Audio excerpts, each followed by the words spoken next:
하나님, 매일 같은 일상 같지만은 일상을 유지하고 살 수 있는 은혜에 감사를 드립니다.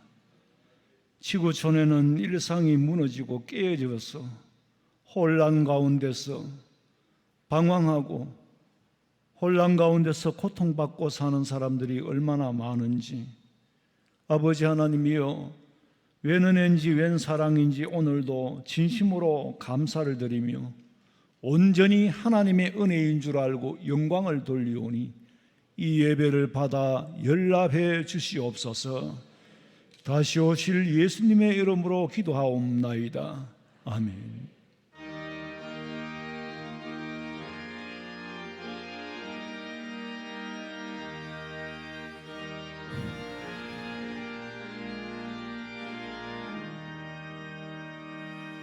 너 예수께 조용히 나가 내 모든 짐 내려놓고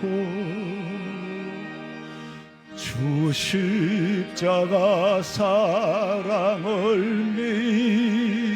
믿어 죄사함을 너 받으라.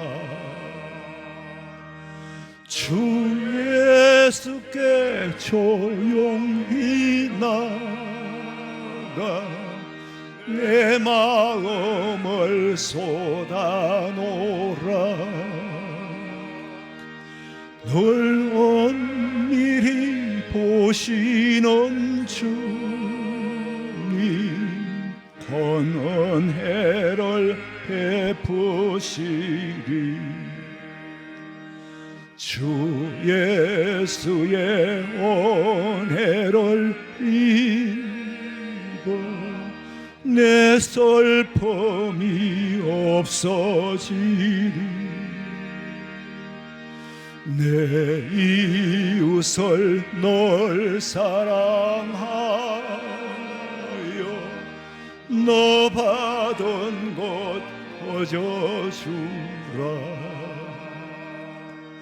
주 예수께 조용히 나가 내 마음을 쏟아놓으라.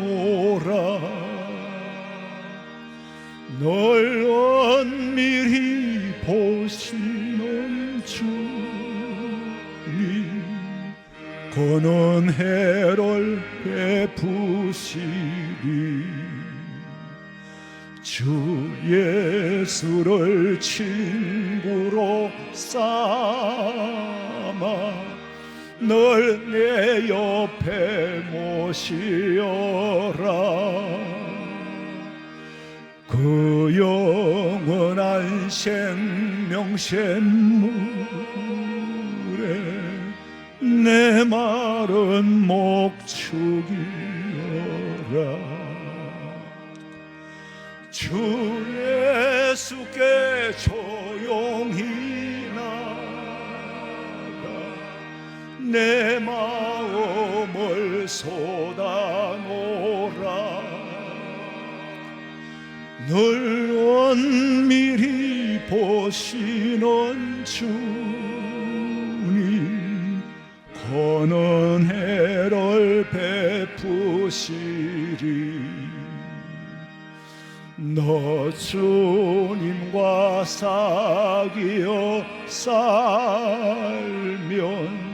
새 생명이 넘치리라. 주 예수를 찾는 이 앞에 참 밝은 빛 비추어라. 주 예수께 조용히 나가 내 마음을 쏟아놓으라. 널 엄밀히 보시는 주님 큰 은혜를 베푸시리.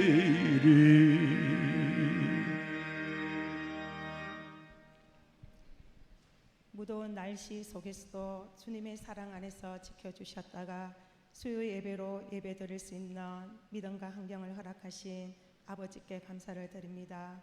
먼저 우리나라를 지켜주시옵소서. 선조들의 눈물의 기도와 순교자들의 피로 세워져 많은 경제적 성장과 5천년 역사 속에서 삼시세끼를 해결된 게 70년 밖에 되지 않은 상황에도 우리는 감사를 잊어버리며 또한 공의와 정의가 무너진 현실이 되었습니다. 다시 한번 한국교회와 성도가 회개하며 감사를 회복하여 오직 믿음으로 기도할 때 주님이 다스리는 나라가 되게 하여 주시며 이 말세 지말에 선교 강대국으로서 쓰임받는 나라가 되게 해 주시옵소서. 교회를 끌어가시는 우리 목사님 32년의 긴 사역의 시간 속에서 오직 교회와 성도를 위해 눈물과 기도로 달려온 시간들을 아버지께서 이루해 주시며 언제나 영육이 강건하게 하셔서 주님의 능력과 권세를 담대히 선포하시며 이 마지막 때에 주님께 쓰임받는 귀한 목사님 되게 해 주시옵소서. 아버지, 사랑하는 저희 교회와 성도를 지켜주시옵소서. 항상 기뻐하라, 쉬지 말고 기도하라, 범사에 감사하라. 이것이 그리스도 예수 안에서 너희를 향하신 하나님의 뜻이니라. 데살로니가 5장 16절 말씀을 믿음으로 실천하는 교회와 성도가 되게 하시며 언제나 오직 성령 충만하여 어떤 상황에서도 하나님 아버지 그래도 감사합니다. 하나님 아버지 그래서 감사합니다. 하나님 아버지 그러함에도 감사합니다. 늘 고백하는 성도님들이 되게 해주시옵소서. 아버지, 남은 여름 행사를 은혜 가운데 진행되게 하시며 특별히 미얀마 여름 선교 행사를 떠나는 선교팀들을 지켜주시며 은혜 가운데 잘 마치게 하시며 가고 오는 길을 지켜주시옵소서. 오늘도 말씀 수업하시는 목사님께 주님의 능력과 은혜를 허락하시어 전하는 자와 듣는 자가 한 마음이 되어 아버지께서 기뻐 받으시는 예배가 되며 은혜의 시간들 되게 해 주시옵소서. 마리아 찬양대가 하나님께 찬양을 드립니다. 오직 주님만을 찬양하게 하시며 이 시간도 예배를 드릴 수 있는 시간과 은혜를 허락하신 아버지께 감사를 드리며 다시 오실 예수님 이름으로 기도하옵나이다. 아멘.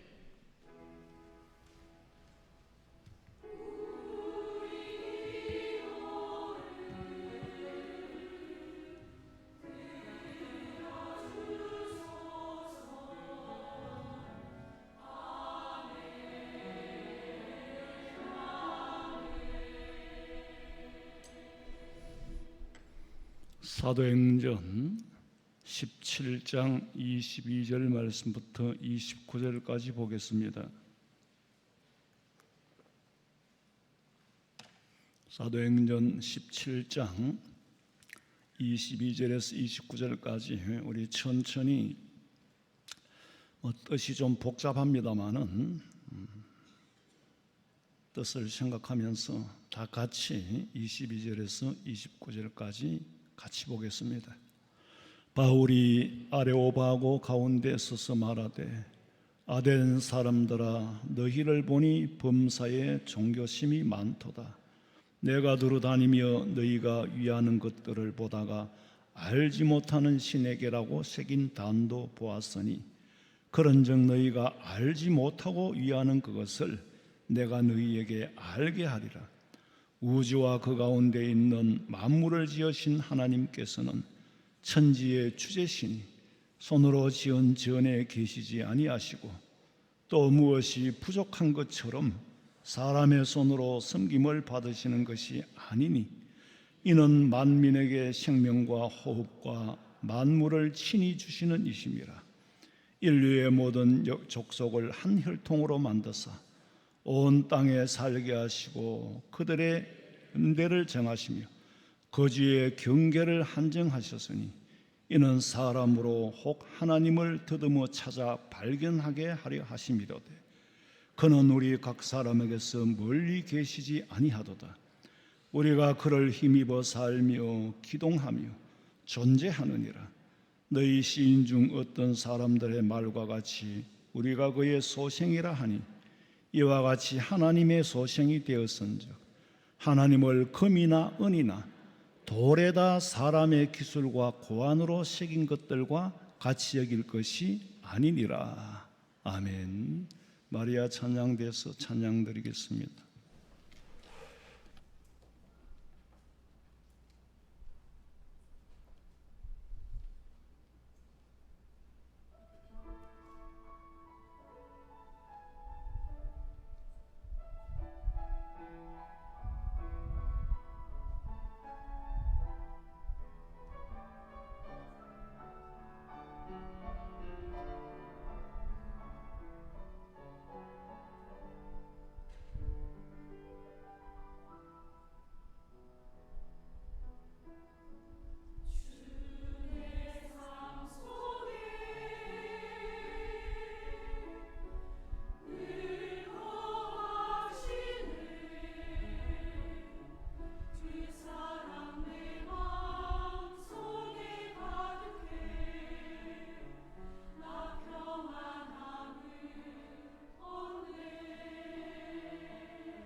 오늘도 우리 성도들은 별로 재미없고 또 어떻게 들으면 좀 어려운 그런 말씀을 부득이하게 들어야 합니다.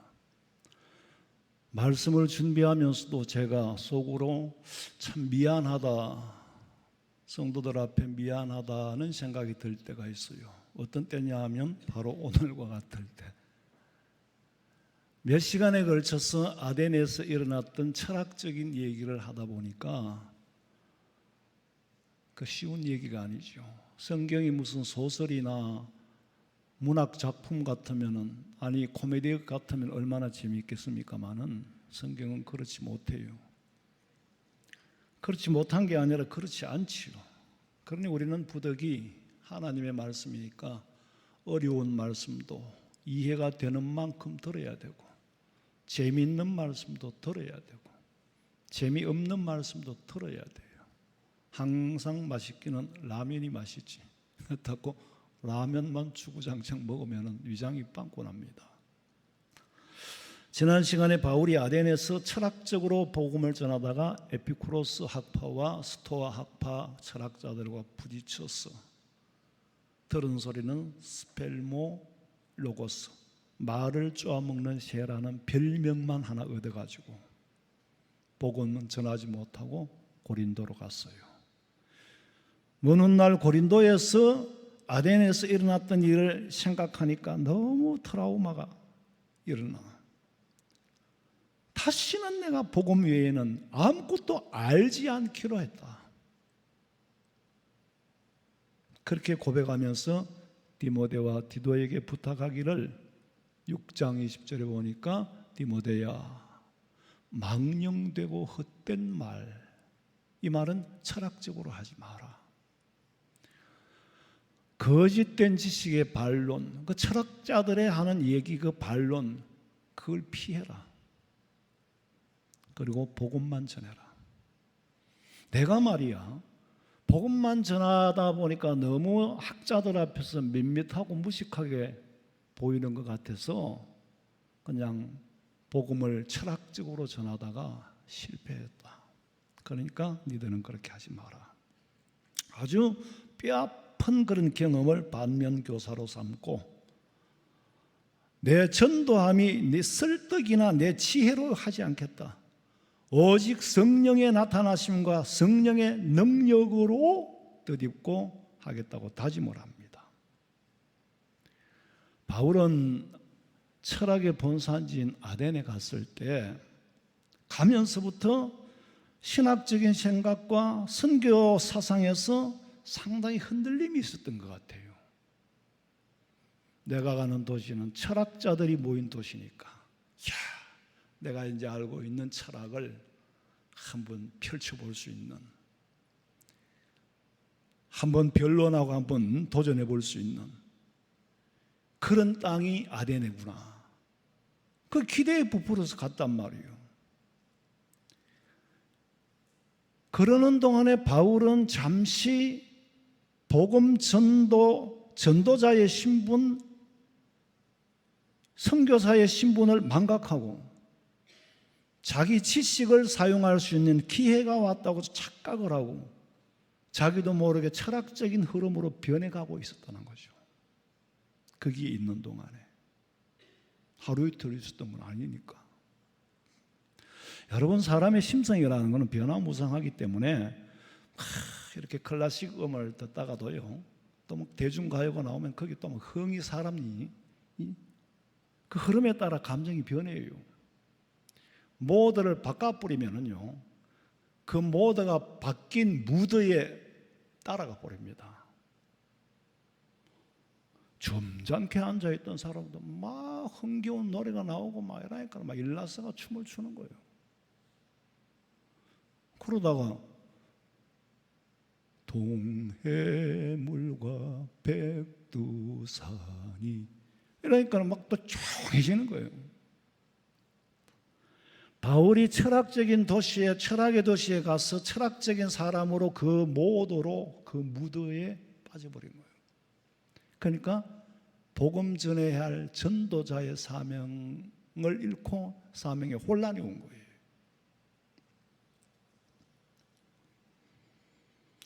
여러분, 우리가 하나님 앞에 부름을 받아가지고 신학을 공부하면 믿음이 더 좋아져야 되는 것 같은데 그렇지는 않습니다. 왜 그러냐? 신학교라는 데는요, 공부하고 학문을 연구하는 곳이지, 물론 채플 예배는 드려요. 그러나 그거는 주가 아니에요. 얼마나 학생들이 채플 시간에 그 예배 시간이 있거든. 예배 시간에 참석을 안 하고 그러니까 체크를 하잖아요. 체크를. 그 제일 예배를 중요하게 여겨야 될 학생들이 예배 참석을 안 해요. 제가 채플 시간에 학교에 갔더니 목사님 오늘 지금 시험 기간이라 학생들이 작게 나왔습니다. 작게 나오든 많이 나오든 뭐 상관없는데 이상하잖아요. 신학교라는 데는 학문을 연구하는 곳이지 은혜 받는 곳이 아니에요. 그건 별개의 문제란 말이에요.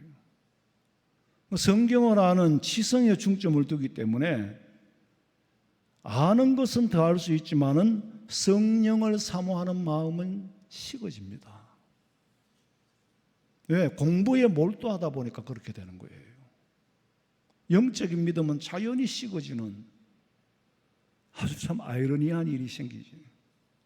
그러니까 신학을 공부할 사람은 성경을 학문으로 공부하기 전에 먼저 하나님을 만난 체험이 있고 뿌리가 있는 사람이 공부를 해야지. 그렇지 않으면은 참 공부가 되는 것도 아니에요. 이게 말씀이 체험이 없으니까 그냥 학문으로 머리에만 넣어가지고 있는 거고 이거를 소화를 못하는 거예요. 소화를 해서 음식을 만들어야 되는데 소화가 안 된 음식을 자꾸 내놓는단 말이에요. 자기가 경험하지 못하고 체험하지 못하고 성령 하나님을 만나보지 못한 사람이 머리에 드는 것만 갖고 전하니까 아무런 감동이 없어. 그 심지어는 신학을 공부할 때 조금 했다고 그게 자기가 자기한테 걸림돌이 되는 거예요. 그게 선뿌리가 된단 말이에요. 교회 생활에서 선뿌리가 되고 은혜 생활에서 선뿌리가 되고 그래요. 목사가 돼도 조직신학을 공부한 우리 교회 부목사님 중에 철학과 나오고 조직신학을 또 대학원 나오고 또 조직신학을 또 전공을 한 사람이 있어요. 우리 부목사님들 중에 뭐 학부야 뭐 여러 가지 출신들인데 조직신학을 공부했는데 조직이가 아주 세요. 그래서 그래도 조직신학적으로 설교는 안 하더라고. 그래서 내가 균형을 잃지 않고 있구나. 조직신학은 사실은 목사가 알아야 될 일이지 그걸 전하는 내용은 아니거든요. 그걸 소화해서 가르치는데 뼈대인데 그걸 가르치면 어떻게 이해를 하겠어요? 근데 신학교에서는 조직신학 가르치는 교수가 채플 시간에 들어오면은 조직신학적으로 설교를 해요. 교회사를 연구하는 교수는 교회사적으로 설교를 해요. 창조과학을 공부하면 나도 모르게 창조과학적으로 자꾸 그렇게 설교를 하니까 균형을 잃게 된단 말이에요. 목회자는 두루두루 공부를 하고 항상 지성과 감성과 의지, 균형을 잃으면 안 되기 때문에 성경을 바로 알기 위해서는 말씀을 깊이 연구해야 되고 성령의 은혜를 유지하기 위해서는 기도해야 되고 은혜를 사모해야 되고 그래서 목회가 어려운 거예요. 내가 먼저 은혜를 체험해야 담대하게 말씀을 전할 수가 있거든. 노래하는 가수가요. 그 가사를 이해를 못하고 부르는 거는 대단히 어렵습니다. 우리 나라의 그 꼬매인 정동원인가 그 가수는 13살에 사랑은 눈물의 씨앗을 불렀는데 그의 사랑은 눈물의 씨앗이라고 하는데 왜 그럴까? 가사를 이해를 어쨌거나 어리든 말든 가사를 소화를 하더라고 그 친구가. 그 트로트는 가사를 수용을 못하면 자기가 가사를 수용하고 이해해야 노래로 표현해낼 수 있는 거예요. 뭐 트로트만 그런 게 아니고 다 그렇지요. 성악가도 그렇겠지. 그 가사를 모르면 어떻게 어디에다 힘을 줘야 되고 어디에 힘을 빼야 되는지 어디에 감정을 넣어야 되는지 모르잖아요. 찬송을 부를 때도 마찬가지예요. 저는 먼저 찬송을 부르기 전에 가사가 떠오르는 거예요. 말씀 준비하고 기도하다가 웬 말인가 웬 은혜인가 가사가 은혜가 되니까 그 가사를 내가 막 웬 말입니까 웬 은혜입니까 그러다 보면 그 찬송을 부르게 돼요.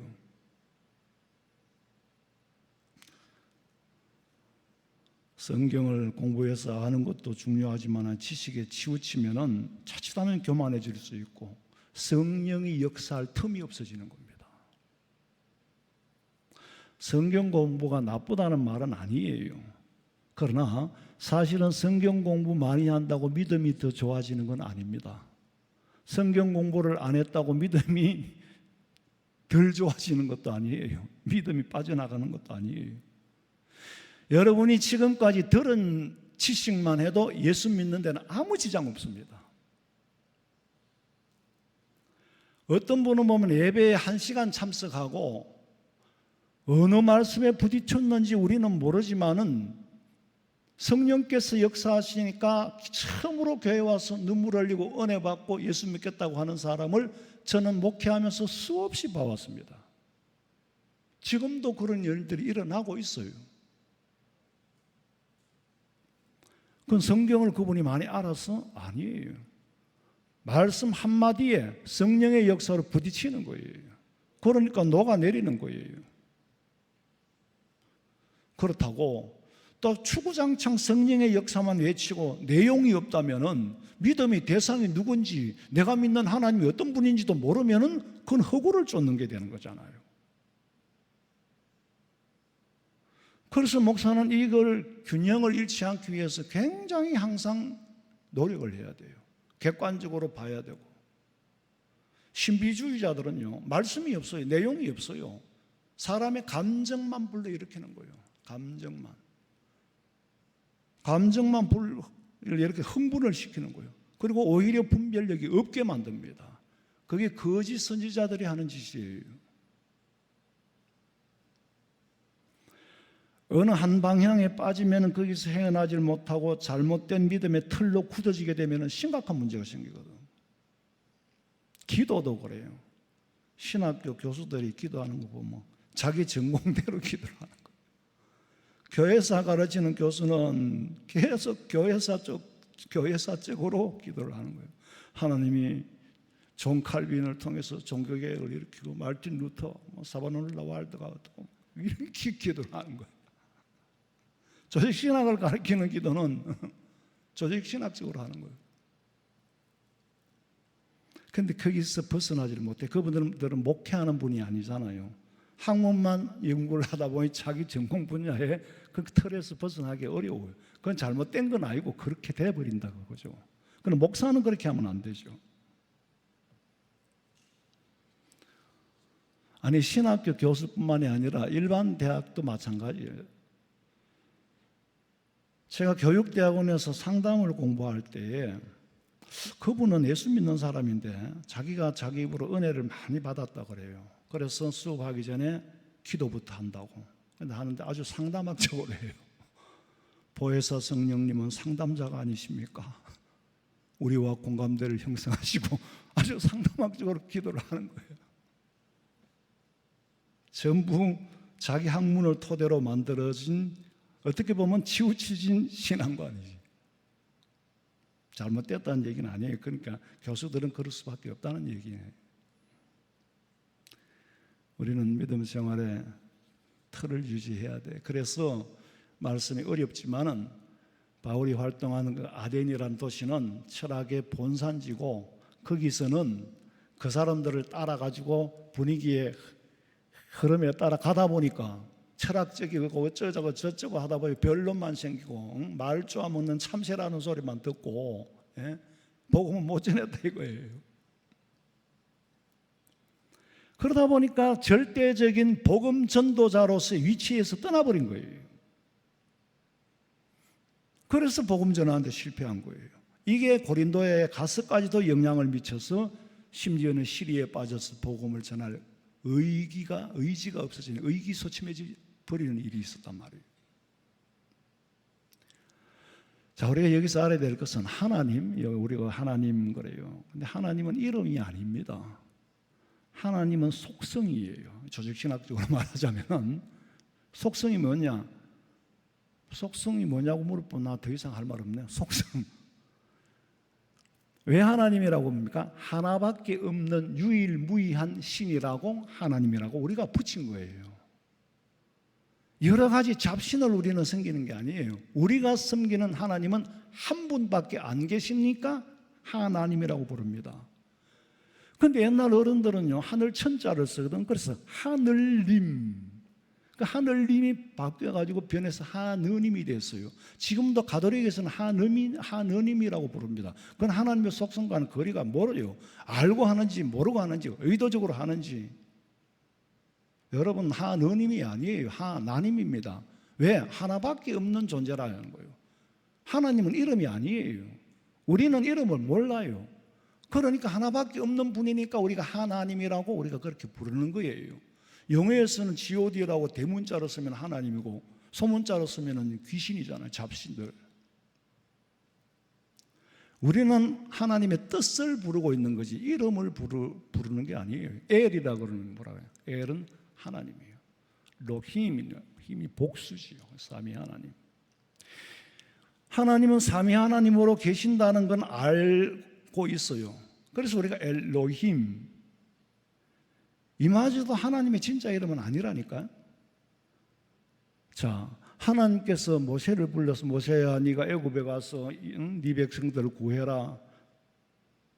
그러면 하나님 내가 가가지고 애굽에서 이스라엘 백성들을 불러 모아놓고 하나님께서 나를 보내가지고 네가 애굽 사람을 건져내라 하더라 하면 누가 믿겠습니까?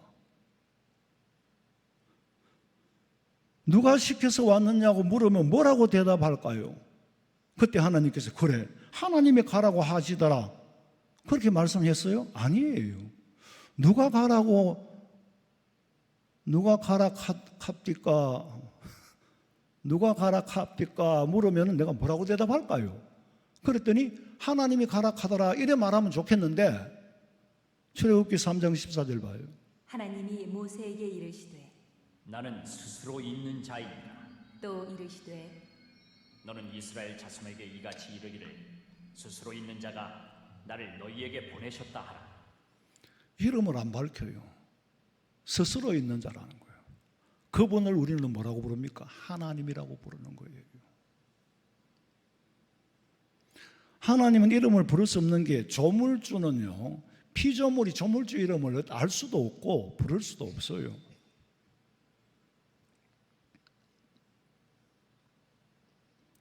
하나님은 사람의 말로 이름을 지어 부를 수 있는 이름을 지어버리면 한정이 돼버려요. 그런 분이 아니에요. 문제는 하나님의 이름을요 모르고 부르면 하나님이 응답을 안 하십니다. 굉장히 중요한 말씀이에요. 여러분의 의식 속에 하나님이 한 분밖에 없는 성경에 말하는 그분 하나님을 불러야지 내 마음대로 신이 있기는 있을 끼다 하고 그렇게 부르면은 잡신을 부르듯이 부르면 하나님이 꼼짝도 안 하셔요. 왜? 하나님의 속성이 변질이 되어버리기 때문에. 철수한테 영희야 영희야 부르면은 철수가 대답할까요? 대답을 하면 영희가 되어버리는데 사람의 말로 표현하자면 그렇다 그 말이에요. 아니 철수한테 영희라고 부르면 영희 절대로 대답 안 합니다. 대답하면 그 순간부터 지가 영이가 되는 거예요. 일본 교회가 부흥이 안 되는 이유는 하나님을 가미사마라고 해요. 일본 천황도 가미사마입니다. 그들이 섬기는 귀신도 다 가미사마예요. 그런 정신으로 하나님을 섬기고 부르니까 하나님이 역사하실 리가 없지요. 기사와 표적이 안 일어나니까 교회가 부흥이 될 리가 없습니다. 일본만큼 귀신을 많이 섬기는 나라도 없을 거야 아마.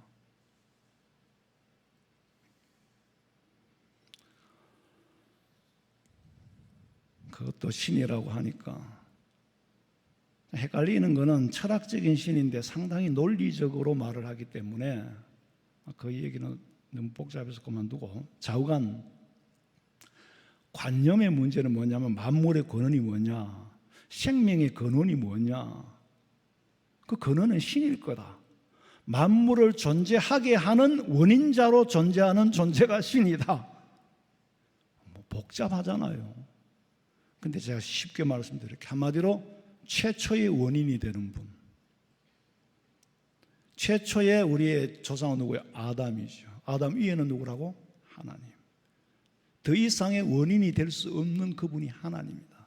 그러니까 철학적으로 표현하면 그렇게밖에 할 수가 없어요.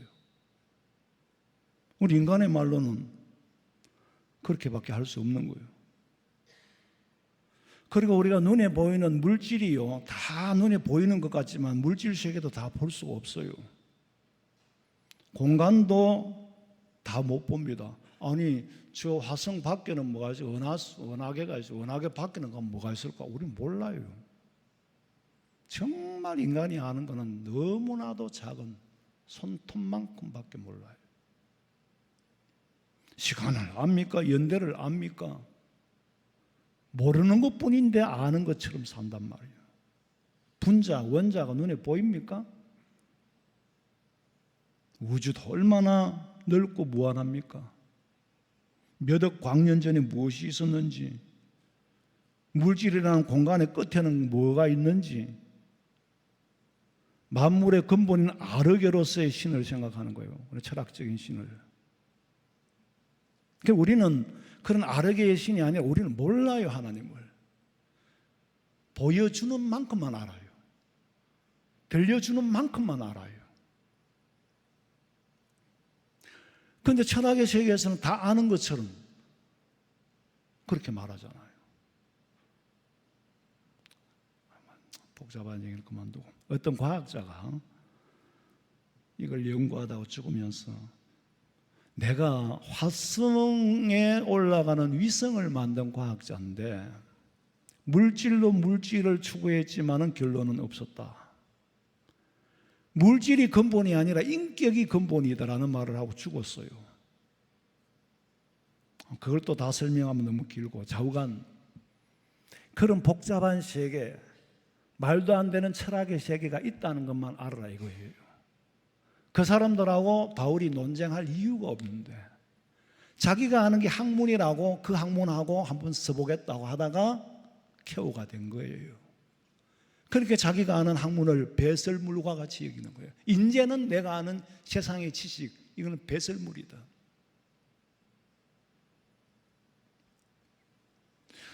사람들이 얼음판 위를 지나가다가 얼음이 칙 하면 깨지면은 안 믿는 사람도 저절로 아이고 하나님 그렇게 나와요. 그렇게 나온다니까. 그럼 그 사람이 부르는 하나님은 누구를 부르는 걸까? 사람이 인간의 한계를 넘어서는 순간이잖아요. 이제 얼음이 깨지면 내가 뭐 어떻게 할 수가 없어요. 한계를 넘어서는 순간에 현실은 지금 얼음이 깨지고 있고 현실 위에 계시는 분을 찾는 게 하나님이에요.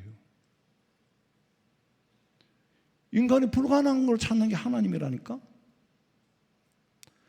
근데 그걸 또 안 들어주면 사신론이 나오는 거예요. 하나님이 죽었다. 하나님이 살아계시면 이럴 수가 있느냐. 아이고 하나님 가면 얼음이 깨지다가도 붙어야지. 그래서 사신론이 나온 거예요. 그리고 이 과학의 시대에 무슨 하나님이 어디 있느냐. 지가 몰라서 그렇지 하나님이 없다 한다고 없는 게 아니에요. 하나님 우리 관념 안에 갇혀 있는 분이 아니에요. 내 관념에서 있다 한다고 있고 없다 한다고 해서 없어지는 분이 아니에요. 그런 사람은 하나님을 모르니까 지옥 갈 사람이에요. 미안하지만 지옥 갈 사람입니다. 신에 대한 개념, 하나님에 대한 개념이 틀렸어요. 자기 욕망을 채우기 위해서 산신을 믿다가 욕망을 안 채워주면 아이고 산신이 어딨느냐, 산신이 죽었다. 그건 상관없어요. 그러나 성경이 말하는 하나님의 이름은 안 믿는 사람은 천당을 못 가는 거예요. 살아계신 인격적인 하나님, 그 하나님 우리 이성 안에서 갇혀있다가 풀어놨다가 그렇게 하는 분이 아니에요. 우리 이성을 초월해서 계시는 분이에요. 그래서 예수 믿는 사람은 신이라고 하지 않고 하나님이라고 부르는 거예요. 전지전능하신 하나님. 제가 목회대학원에 다닐 때에 방송국에 색채 연구를 하는 그 연구원이 한번 강의를 하러 왔어요. 강의를 하러 색채 연구소 계시는 분이 무슨 강의를 하러 왔느냐. 교회를 지을 때 어떻게 지어야 되느냐. 그 지방의 가장 흔한 색깔로 교회를 지으라 그러더라고. 가장 눈에 흔한 우리가 자주 볼 수 있는 그래야 뭡니까? 거부감이 없다는 거예요. 막 유리로 삐까번쩍 지어놓으면은 가난하고 못 사는 사람은 안 온다는 거지. 그러니까 색채 연구를 전문으로 하니까 옷도 아리오로 컬러를 다르게 입으래요. 우리는 원피스 한 가지 색깔을 좋아하는데 그럼 눈이 피곤하대. 그런 걸 제가 배운 걸 다 얘기는 못 하겠는데 여러분 그런 게 있어요. 여러분 지금 보면은 제 얼굴하고 목하고 다르잖아요. 방송국에서는 사면에서 조명을 다 비춥니다. 그런데 우리는 한쪽에서 비추니까 이건 당연히 그림자가 지니까 새까말 수밖에 없어요. 이 밑에 한번 써봐요. 얼굴 완전히 깜둥이가 돼버려요. 그러고 제가 말하는 거하고 여기 보이는 거하고 약간 차이가 나잖아요. 근데 우리 집사람이 맨날 그래. 당신은 박수를 맨날 늦게 친다. 내 딸은 새가 빠지게 치는데 이게 늦게 나오는 거야. 그리고 우리 아들 지금 오늘 휴가 왔는데 그러잖아. 이거는 왔다 갔다 하는 시간이 있대. 찬송을 좀 빨리 불렀어. 힘있게. 아마 힘있게 불러도 이게 천천히 나오는 걸 어떡해. 그걸 성도들이 모르더라는 거지. 여기는 지금 조명이 없어요. 여기서 비춰줘야 되는데 조명이 없어요. 그러니까 방송국이 아닙니다. 여기는. 뭔 얘기하다 이런 얘기를.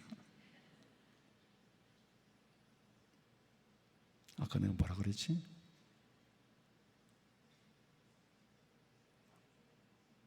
안 집사는 좀 크게 말해야 되나? 작게 말해가지고 뭐라 했는지 모르겠네. 좌우간 아덴에서 철학하는 사람들이 우상 섬긴다고 바울이 화를 냈잖아요. 그런데 오늘날 현대 과학 시대에도 미신이 공존하지 않습니까? 공존합니다. 보세요. 아니 무공화 위성을 보내는데 돼지 대가리 갖다 놓고 고사 지내는 거 봤어요? 최첨단의 과학을 지금 과학 기술 앞에서 돼지 대가리 갖다 놓고, 돼지는 대가리입니다. 사람이 아니기 때문에 돼지 대가리 갖다 놓고 고사를 지내요. 과학과 미신이 공존하고 있습니다. 이 시대에. 왜 그 미신이 따라다니까? 인간에게는 종교심이라는 게 있기 때문에 그래요. 그거는 뭐 어떻게 할 수가 없어요. 쇠차 사면 길거리 갖다 대놓고 노제 지내잖아요. 요즘은요, 굿도 촛불 켜놓고 하면 자꾸 꺼지니까 형광등 켜놓고 해요. 그리고 굿도 마이크 들고 가지. 옛날에 막 그렇게, 옛날에 목사님들도 마이크가 없을 때는 소리를 질러가 목사님 소리가 전부 다 깍깍 했잖아요. 그 전바치들도 보면 깍깍 하잖아요. 근데 요새 전바치들은 목소리도 고와요. 마이크 쓰니까. 좌우간 현대 과학과 미신이 공존하고 있다는 거. 그러면 공부 많이 하고 유식한 사람은 우상 안 섬깁니까? 유식한 사람도 우상 섬겨요. 그럼 유식해봤자 뭐 하나님 앞에 하는 거는 많은 게 뭐 있어요? 그 무식한 사람은 예수 못 믿습니까? 아니에요. 하나님을 찾는 종교성은 다 있어요. 근데 다만 영적으로 무지하면은 하나님을 모르니 뭘 섬기느냐? 우상을 섬기는 거죠. 인간이 지식하고는 아무 상관없어요. 중요한 것은 영적으로 무지하면은 우상을 섬겨요. 우리는 영안이 떠있기 때문에 하나님을 섬기잖아요. 얼마나 감사한지. 할렐루야. 모세가요, 시내산에서 십계명을 받아가지고 금식하고 십계명 받아 내려오는데, 내려와 보니까 이스라엘 백성들이 뭐 하고 있었어? 금송아지를 만들어 놓고 하나님이라고 불렀어. 자, 내가 언젠가도 말씀드렸는데, 문제는 금송아지를 금송아지라고 부르고 금송아지 신이라고 했으면 상관이 없어요. 금송아지를 만들어 놓고 하나님이라고 하니까 하나님이 뭐가 됐어? 금송아지가 돼버렸단 말이에요. 하나님을 금송아지로 만들어 놨는데 가만히 있겠어요?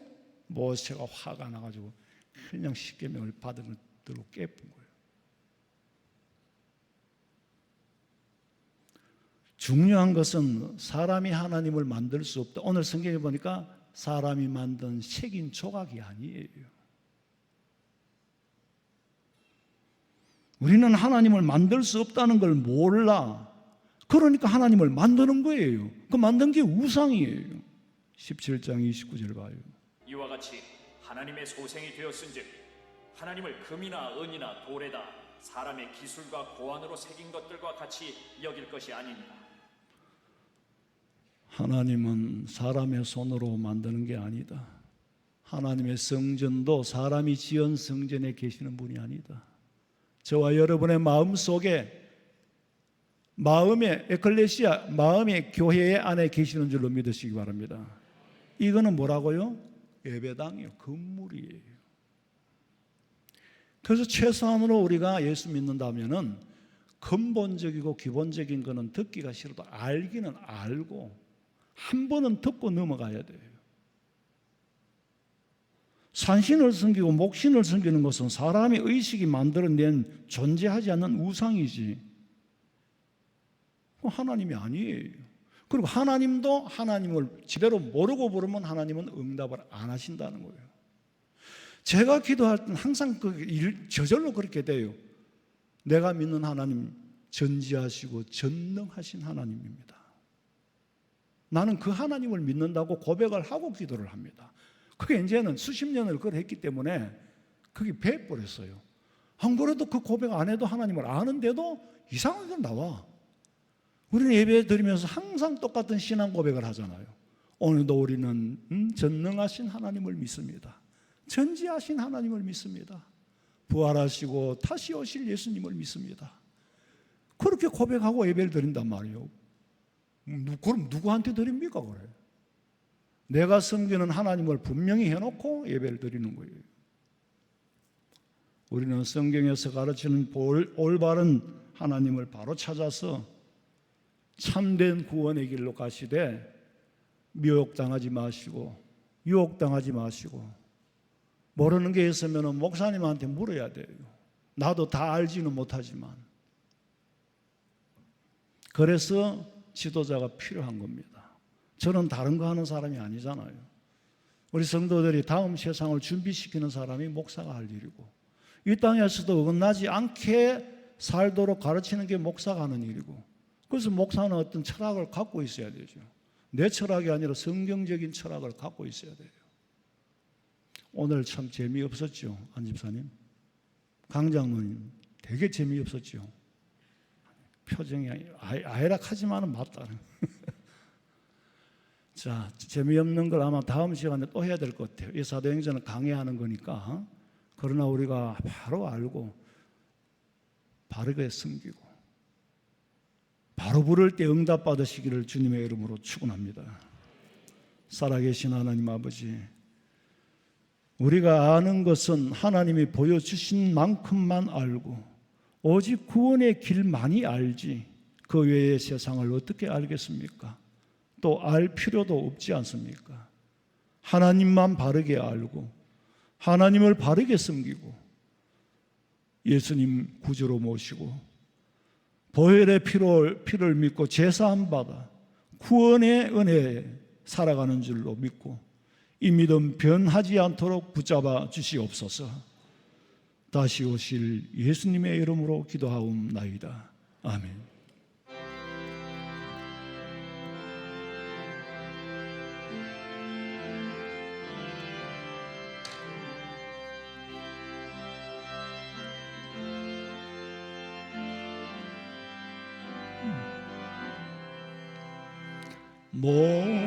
목마른 자들아 다 이리 오라 이곳에 좋은 샘 얼어도다 힘쓰고 예섬이 없을지라도 이 샘에 오며 다 마시겠네. 이 샘에 솟는 물 강같이 흘러 온 천하 만국에 다 통하네.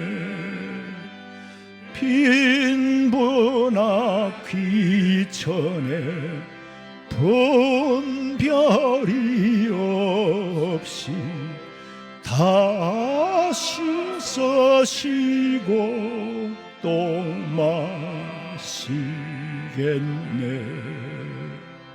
생명수 샘물을 마신 자마다 못 다시 말하지 아니하고 속에서 솟아나 생수가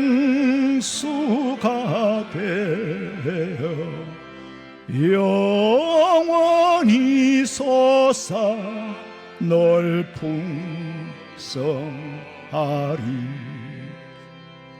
일생의 이름은 생명의 샘물 저수정빛같이 널막도다. 어린 양 보좌가 건원이 되어 생명수 샘이 널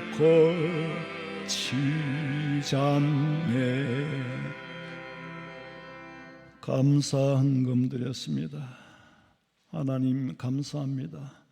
모든 것이 하나님의 섭리인 줄로 알고 감사했는데 어떤 일이 일어났는지 저희들은 알 수 없지만은 어떤 상황이든지 하나님의 높으신 경륜 가운데 섭리 가운데 일어난 일인 줄 알고 합력하여 선을 이루게 하시고 아버지의 이 믿음 버리지 않고 살아계신 하나님을 주 안에서 체험하게 하여 주시옵소서. 온전히 아버지 앞에 드리옵고 다시 오실 예수님의 이름으로 기도하옵나이다. 아멘.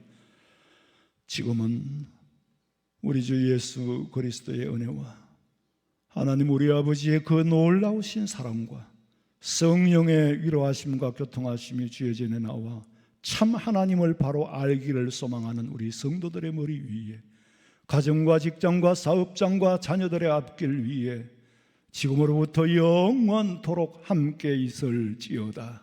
아멘. 아버지